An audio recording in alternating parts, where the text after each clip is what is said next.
Namaste students, welcome back to our channel, our master English course. In the last video, I completed simple present tense. In this video, I am going to explain spoken English in simple present tense. Generally, we use three methods to express anything in any language. They are, first one is positive sentences, second one is negative sentences, third one is interrogative sentences. Among them, interrogative sentence is very important. Interrogative means to ask questions. Most of the people don't know how to ask questions. That's why they are unable to speak English very well. If you know how to ask questions, you can speak English very fluently. There is no doubt at all. మనము ఏ లాంగ్వేజ్లోనైనా మన యొక్క భావాల్ని express చేయడానికి three మెథడ్స్ని use చేస్తూ ఉంటాం. అవేవంటే first one is positive sentences, second one is negative sentences, third one is interrogative sentences. ఈ మూడింటిలో ఇంటరాగేటివ్ సెంటెన్సెస్ అనేది చాలా ఇంపార్టెంట్. ఎందుకంటే ఎప్పుడైతే మనం క్వశ్చన్ చేయడం అనేది మనకు వస్తుందో అప్పుడు మనకు భాష అనేది ఇంప్రూవ్ అవుతూ ఉంటుంది. ఆ క్వశ్చనింగ్ రాకనే చాలా మంది భాషని ఇంప్రూవ్ చేసుకోలేక ఆగిపోతూ ఉంటారు. That's why here also interrogative sentences are very important. అర్థమవుతుందా? మనము లాస్ట్ క్లాస్ తో సింపుల్ ప్రెజెంట్ టెన్స్ ని కంప్లీట్ చేసుకున్నాం. ఇప్పుడు సింపుల్ ప్రెజెంట్ టెన్స్ లో మనం ఏ విధంగా ఇంగ్లీష్ లో మాట్లాడాలి అనే దాని గురించి ఈ వీడియోలో మీకు డీటెయిల్డ్ గా ఎక్స్ప్లెయిన్ చేస్తాను. How to speak positive sentences in simple present tense or how to make positive sentences in simple present tense.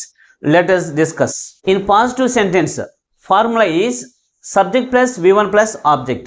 అంటే స్పోకెన్ ఇంగ్లీష్లో సింపుల్ ప్రెజెంట్కి సంబంధించి పాజిటివ్ సెంటెన్సెస్ని మనం ఏ విధంగా ఫామ్ చేయాలి అంటే దానిలో ఏముండాలి, ఒక సబ్జెక్ట్ ఉండాలి ప్లస్ V1 ఉండాలి ప్లస్ ఆబ్జెక్ట్ ఉండాలి. For example, we write an exam every day. అంటే దీంట్లో సబ్జెక్ట్ ఉంది, మెయిన్ వెర్బ్ V1లో ఉంది, ఆబ్జెక్ట్ ఉంది. అంటే ఇది మనకు subject V1 object. Simple present tense లో పాజిటివ్ సెంటెన్స్ ని మనం ఏ విధంగా ఫామ్ చేయాలంటే, లేదు మనము స్పోకెన్ లో మాట్లాడేటప్పుడు ఏ విధంగా మాట్లాడాలంటే ఒక సబ్జెక్ట్ ఉండాలి, మెయిన్ వెర్బ్ V1 లో ఉండాలి, ఆబ్జెక్ట్ ఉండాలి. ఈ విధంగా మనము సింపుల్ ప్రెజెంట్ టెన్స్ లో స్పోకెన్ ఇంగ్లీష్ లో సెంటెన్స్ ని ఫామ్ చేయాలి. We write an exam every Sunday. అంటే మేము ప్రతి సండే ఎగ్జామ్ రాస్తాం అని ఎవరితో చెప్పాలి, ఇలా చెప్పాలి. అర్థమవుతుందా? Next second one is she speaks English very well. దీంట్లో కూడా మనకు సబ్జెక్ట్ వచ్చింది, మెయిన్ వర్బ్ V1 లో ఉంది, ఆబ్జెక్ట్ ఉంది. She speaks English very well అంటే అర్థమైంది, ఆమె ఇంగ్లీష్ బాగా మాట్లాడుతుంది. ఇక్కడ మనము సబ్జెక్ట్ థర్డ్ పర్సన్ సింగులర్ వచ్చింది కాబట్టి మెయిన్ వెర్బ్ కి ఎస్ అని యాడ్ చేసాం. ఇవి ముందు వీడియోలో మీకు డీటెయిల్ గా ఎక్స్ప్లెయిన్ చేస్తున్నా. Next third one is they play cricket regularly. వాళ్ళు క్రికెట్ రెగ్యులర్ గా ఆడుతారు. మనము స్పోకెన్ ఇంగ్లీష్ లో సింపుల్ ప్రెజెంట్ టెన్స్ లో ఏ విధంగా మాట్లాడాలి, దే ప్లే క్రికెట్ రెగ్యులర్లీ. వాళ్ళు క్రికెట్ రెగ్యులర్ గా ఆడుతారు. అర్థమవుతుందా? Fourth one is he goes to college daily. అతను రెగ్యులర్ గా కాలేజీకి వెళ్తాడు. ఇక్కడ కూడా మనము మెయిన్ వెర్బ్ కి ఈఎస్ ని యాడ్ చేసాం. ఎందుకు యాడ్ చేసాం? సబ్జెక్ట్ ఇక్కడ థర్డ్ పర్సన్ సింగులర్ వచ్చింది కాబట్టి మనము మెయిన్ వెర్బ్ కి ఈఎస్ ని యాడ్ చేసాం. These are the examples how you speak positive sentences in simple present tense. అర్థమవుతుందా?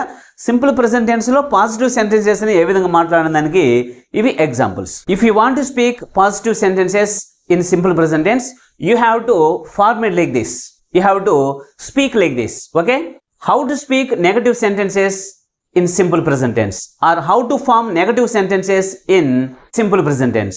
Let us discuss.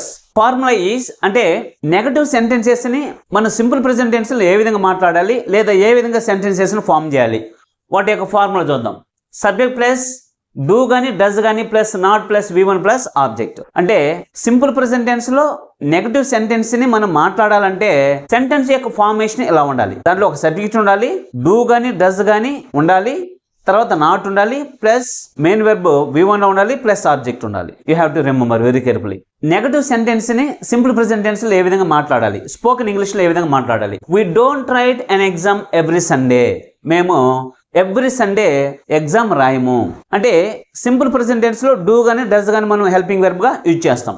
సెంటెన్స్ యొక్క ఫార్మేషన్ ఎలా ఉండాలి, ఇక్కడ సబ్జెక్ట్ ఫస్ట్ పర్సన్ ప్లూరల్ కాబట్టి డూ నాట్ ని యూజ్ చేసాం, తర్వాత వర్బ్ V1 లో ఉంది, ఆబ్జెక్ట్ ఉంది. అంటే ఈ విధంగా నెగటివ్ సెంటెన్స్ ని సింపుల్ ప్రెజెంట్ టెన్స్ లో ఫామ్ చేసుకోవాలి. Next second one is she doesn't speak English very well. She doesn't speak English very well. Subject doesn't plus main verb V1 plus object. ఇక్కడ does వచ్చింది కాబట్టి మనము main verb కి yes అని కానీ yes అని కానీ చేర్చకూడదు. అర్థమవుతుందా? అది ఇంగ్లీష్లో రూల్ అనమాట. డస్ వచ్చిందంటే మెయిన్ వెర్బ్ కి ఎస్ అని కానీ ఈఎస్ అని కానీ యాడ్ చేయకూడదు. కాబట్టి she doesn't speak English very well. Next third one is they don't play cricket regularly. వాళ్ళు క్రికెట్ రెగ్యులర్ గా ఆడరు. ఇక్కడ కూడా subject plus do not plus V1 plus object. అర్థమవుతుందా?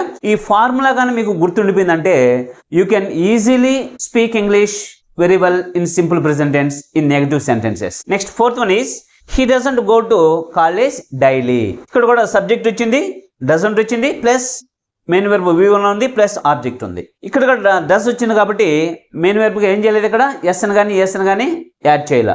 డస్ వచ్చినప్పుడు దాని తర్వాత మెయిన్ వెర్బ్ కి సింపుల్ ప్రెజెంట్ టెన్స్ లో ఎస్ అని కానీ ఈఎస్ అని కానీ యాడ్ చేయాల్సిన అవసరము లేదు. దాన్ని మీరు గుర్తుపెట్టుకోవాలి. These are the examples regarding negative sentences in simple present tense. You have to speak negative sentences in simple present tense like this. Okay, ఈ విధంగా మీరు సింపుల్ ప్రెజెంట్ టెన్స్ సంబంధించి నెగటివ్ సెంటెన్సెస్ ని ఎలా మాట్లాడాలి, how to speak interrogative sentences in simple present tense or how to form interrogative sentences in simple present tense. Okay, spoken English లో ఏ విధంగా ఇంటరాగేటివ్ సెంటెన్సెస్ ని మాట్లాడాలి, లేదా ఇంటరాగేటివ్ సెంటెన్సెస్ ని మనము ఏ విధంగా ఫార్మ్ చేయాలి, let us discuss. Formula is do or does plus subject plus V1 plus object. Helping verb ఉండాలి, సబ్జెక్ట్ ఉండాలి, మెయిన్ వెర్బ్ V1 లో ఉండాలి, ఆబ్జెక్ట్ ఉండాలి. Do we write an exam every Sunday? ఇది question. Interrogative means question. Questioning is very important. Why? Because most of the people don't know how to make questions. That's why they are unable to speak English very fluently. Questioning వచ్చినట్లయితే English ని fluent గా మాట్లాడడం అనేది చాలా ఈజీగా వచ్చేస్తుంది. Do we write an exam every Sunday? Every Sunday మనము exam రాస్తామా? Question అన్నమాట ఇది. దాంట్లో ఎలా ఉండాలి? సెంటెన్స్ ముందు హెల్పింగ్ వెర్బ్ ఉండాలి, తర్వాత సబ్జెక్ట్ ఉండాలి, తర్వాత మెయిన్ వెర్బ్ ఉండాలి, తర్వాత ఆబ్జెక్ట్ ఉండాలి. ఓకే, ఇదే విధంగా సింపుల్ ప్రెజెంట్ టెన్స్ లో నెగటివ్ సెంటెన్స్ ని ఫార్మ్ చేయాలి. Next second one is does she speak English very well. ఆమె ఇంగ్లీష్ బాగా మాట్లాడుతుందా? ఫస్ట్ ఏం వచ్చింది? హెల్పింగ్ వెర్బ్ వచ్చింది, సబ్జెక్ట్ వచ్చింది, మెయిన్ వెర్బ్ వచ్చింది, ఆబ్జెక్ట్ వచ్చింది. ఐకి, వీకి, యూకి, దేకి, డూ ని మనం హెల్పింగ్ వెర్బ్ గా యూజ్ చేయాలి సింపుల్ ప్రెజెంట్ టెన్స్ లో. హీకి, షీకి, ఇట్కి, డస్ ని మనం హెల్పింగ్ వెర్బ్ గా యూజ్ చేయాలి సింపుల్ ప్రెజెంట్ టెన్స్ లో. కాబట్టి మనము ఇక్కడ డస్ ని యూజ్ చేసాం, ఇక్కడ డూ ని యూజ్ చేసాం. క్వశ్చనింగ్ లో ఎప్పుడైనా సరే వస్తే ఫస్ట్ హెల్పింగ్ వెర్బ్ అయినా రావాలి, లేదా WH వర్డ్స్ అయినా రావాలి. అది మీరు గుర్తుపెట్టుకోవాలి. Next third one is do they play cricket regularly. వాళ్ళు క్రికెట్ రెగ్యులర్ గా ఆడతారా? ఫస్ట్ ఏమొచ్చింది? హెల్పింగ్ వెర్బ్ వచ్చింది, సబ్జెక్ట్ వచ్చింది, మెయిన్ వెర్బ్ వచ్చింది, ఆబ్జెక్ట్ వచ్చింది. ఈ విధంగా మనము సెంటెన్సెస్ ని సింపుల్ ప్రెజెంట్ టెన్స్ లో ఫార్మ్ చేయాలి. Okay, next fourth one is does he go to college daily. అతను రెగ్యులర్ గా కాలేజ్కి వెళ్తాడా? క్వశ్చన్ ఇది. క్వశ్చన్ ఎందుకైంది? ఫస్ట్ హెల్పింగ్ వెర్బ్ తో స్టార్ట్ అయింది. ఫస్ట్ హెల్పింగ్ వెర్బ్ వచ్చింది, సబ్జెక్ట్ వచ్చింది, మెయిన్ వెర్బ్ V1 లో ఉంది, ఆబ్జెక్ట్ వచ్చింది. Okay, now let us discuss positive sentences in interrogative sentences. Okay, అంటే ఇంటరాగేటివ్ సెంటెన్సెస్ లో పాజిటివ్ సెంటెన్సెస్ ని ఏ విధంగా ఫార్మ్ చేయాలి, how to speak positive sentences in interrogative sentences. Okay, interrogative sentences లో పాజిటివ్ సెంటెన్సెస్ ని మనం ఏ విధంగా స్పోకెన్ ఇంగ్లీష్ లో మాట్లాడాలి, ఏ విధంగా వాడాలి. ఓకే, ఎగ్జాంపుల్ చూడండి. దీని యొక్క ఫార్ములా ఏంది? WH వర్డ్ రావాలి, ప్లస్ డూ గానీ డస్ గానీ ఉండాలి, ప్లస్ ఒక సబ్జెక్ట్ ఉండాలి, ప్లస్ V1 ఉండాలి, ప్లస్ ఆబ్జెక్ట్ ఉండాలి. సింపుల్ ప్రెజెంట్ టెన్స్ లో ఇంటరాగేటివ్ సెంటెన్సెస్ లో పాజిటివ్ సెంటెన్స్ ఏ విధంగా ఉండాలంటే ఇలా ఉండాలి. ఎలా ఉండాలి? ఒక WH వర్డ్ ఉండాలి, డూ గానీ డస్ గానీ ఉండాలి, ప్లస్ సబ్జెక్ట్ ఉండాలి, ప్లస్ V1 ఉండాలి, ప్లస్ ఆబ్జెక్ట్ ఉండాలి. This is the formula of positive sentences in interrogative sentences. Okay, for example why do you write an exam every Sunday. అంటే every Sunday మనం exam ఎందుకు రాయాలి? లేదు, ఎవ్రీ సండే మేము exam ఎందుకు రాయాలి? ఇంటరాగేటివ్ లో పాజిటివ్ సెంటెన్స్ ఎలా ఉండాలి? ఒక WH వర్డ్ ఉండాలి, డూ గానీ డస్ గానీ ఉండాలి, సబ్జెక్ట్ ఉండాలి, మెయిన్ వర్బ్ V1 లో ఉండాలి, ఆబ్జెక్ట్ ఉండాలి. This is the format of positive sentences in interrogative. Okay, for example why do you write an exam every Sunday. మేము ఎగ్జామ్ ఎవ్రీ సండే ఎందుకు రాయాలి? క్వశ్చన్ ఇది. Okay, next second one is how does she speak English very well. That means ఆమె English ఎలా బాగా మాట్లాడుతుంది. దీంట్లో WH word వచ్చింది, తర్వాత డస్ వచ్చింది, తర్వాత సబ్జెక్ట్ వచ్చింది, తర్వాత వర్బ్ వచ్చింది, తర్వాత ఆబ్జెక్ట్ వచ్చింది. అంటే మనము ఈ విధంగా పాజిటివ్ సెంటెన్సెస్ ని ఇంటరాగేటివ్ లో యూజ్ చేయాలి. Okay, next third one is Where do they play cricket regularly? వాళ్ళు రెగ్యులర్ గా క్రికెట్ ఎక్కడ ఆడతారు? This is also positive sentence in interrogative. Next fourth one is how does he go to college daily? అతను కాలేజ్కి daily ఎలా వెళ్తాడు? Simple present tense లో interrogative sentences సంబంధించి పాజిటివ్ సెంటెన్స్ యొక్క ఫార్మేషన్స్ ఇవి, ఎగ్జాంపుల్స్ ఇవి. ఓకే, మనము ఈ విధంగా ఇంటరాగేటివ్ సెంటెన్సెస్ లో పాజిటివ్ సెంటెన్సెస్ ని ఫామ్ చేయాలి. Okay, now let us discuss how to use negative sentences in interrogative. Okay, interrogative sentences లో నెగటివ్ సెంటెన్సెస్ ని ఏ విధంగా ఫామ్ చేయాలనేది ఇప్పుడు డిస్కస్ చేద్దాం. Okay, formula is WH word do or does plus not plus subject plus V1 plus object. This is the formula of negative sentences in interrogative. Interrogative అంటే తెలుసు కదా, interrogative means questioning, to ask questions. Okay, this is very important. Why? Because first you have to know how to ask questions. If you want to speak very fluently, this is very important. You have to concentrate very carefully here. For example, why don't you write an exam every Sunday? This is also question. ఇంతకు ముందు ఇది positive question, ఇది negative question. Formula ఏంది మనకు? ఒక WH word ఉండాలి, do గాని does గాని ఉండాలి, తర్వాత నాట్ ఉండాలి, తర్వాత సబ్జెక్ట్, తర్వాత మెయిన్ వెర్బ్, తర్వాత object. Okay, this is the formula of negative sentences in interrogative. When ever you want to speak negative sentences in interrogative, you have to use like this. ఎప్పుడైనా సరే మీరు ఈ విధంగా spoken English లో మాట్లాడాలంటే negative sentence సంబంధించి ఈ విధంగా ఫామ్ చేసుకోవాలి. These are all spoken English examples in simple present tense. Okay, next second one is how doesn't she speak English very well?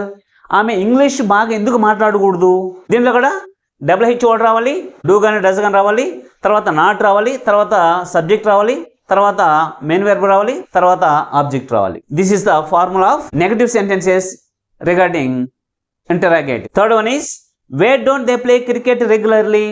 వాళ్ళు క్రికెట్ రెగ్యులర్గా ఎక్కడ ఆడకూడదు? ఇది కూడా ఎలా ఉండాలి? ఈ ఫార్ములాను బేస్ చేసుకొని ఉండాలి అన్నీ కూడా. అంటే నెగటివ్ సెంటెన్సెస్కి సంబంధించి ఇంటరాగేటివ్లో ఇలాగే ఉండాలి. స్పోకెన్ ఇంగ్లీష్లో మీరు ఇదే విధంగా యూజ్ చేయాలి. ఇదే విధంగా యూజ్ చేసుకుంటూ వచ్చారంటే మీరు ఈజీగా స్పోకెన్ ఇంగ్లీష్ని ఇంప్రూవ్ చేసుకునేస్తారు. నేను ఇక్కడ 4 ఎక్స్ప్రెషన్స్ తీసుకొని వీటిని 5 సెంటెన్సెస్లో మనము చేంజ్ చేస్తున్నాం. ఈ సేమ్ 4 ఎక్స్ప్రెషన్స్ని 5 సెంటెన్సెస్ లోకి ఏవేవేవి? ఒకటి పాజిటివ్ సెంటెన్సెస్, రెండోది నెగటివ్ సెంటెన్సెస్, మూడోది ఇంటరాగేటివ్ సెంటెన్సెస్. ఇంటరాగేటివ్ లో మళ్ళీ పాజిటివ్ సెంటెన్సెస్, తర్వాత నెగటివ్ సెంటెన్సెస్. ఈ 5 సెంటెన్సెస్ లోకి ఈ 4 ఎక్స్ప్రెషన్స్ ని మీకు ఎక్స్ప్లెయిన్ చేయడం జరిగింది. మీరేం చేస్తారంటే ఇంకొక 2 ఎక్స్ప్రెషన్స్ తీసుకోండి. ఇవి కాకుండా ఇంకొక 2 ఎక్స్ప్రెషన్స్ తీసుకొని ఇదే విధంగా 5 సెంటెన్సెస్లోకి చేంజ్ చేసి కామెంట్ సెక్షన్లో పెట్టండి. Next fourth one is how doesn't he go to college daily? That means అతను కాలేజీకి డైలీ ఎలా వెళ్ళకూడదు? ఏ రూపానైనా వెళ్ళచ్చు. ఇక్కడ కూడా మనం ఏం చేసాం? WH వర్డ్ని యూజ్ చేసాం, తర్వాత డజన్ యూజ్ చేసాం, తర్వాత నాట్ని యూజ్ చేసాం, తర్వాత సబ్జెక్ట్ యూజ్ చేసాం, తర్వాత వర్బ్ని, తర్వాత ఆబ్జెక్ట్ని. These are the examples you have to speak in simple present tense in spoken English. Okay, spoken ఇంగ్లీష్లో మీరు సింపుల్ ప్రెజెంట్కి సంబంధించి మాట్లాడాల్సిన ఎగ్జాంపుల్స్ ఇవన్నీ కూడా నేను మీకు 5 సెంటెన్సెస్ని స్పోకెన్ ఇంగ్లీష్లో సింపుల్ ప్రెజెంట్కి సంబంధించి ఏ విధంగా మాట్లాడాలనేది ఇక్కడ మీకు క్లియర్గా ఎక్స్ప్లెయిన్ చేశాను. మీరేం చేస్తారంటే ఇంకొక 2 ఎక్స్ప్రెషన్స్ తీసుకొని ఈ 5 సెంటెన్స్లోకి చేంజ్ చేసి వాటిని కామెంట్ చేయండి. Okay, in the next video we will discuss another tense, that is present continuous. Okay students, see you later in the next video. Thank you for watching. వీడియోని లైక్ చేయండి, subscribe చేయండి, పక్కనే ఉన్న bell ఐకాన్ని click చేయండి.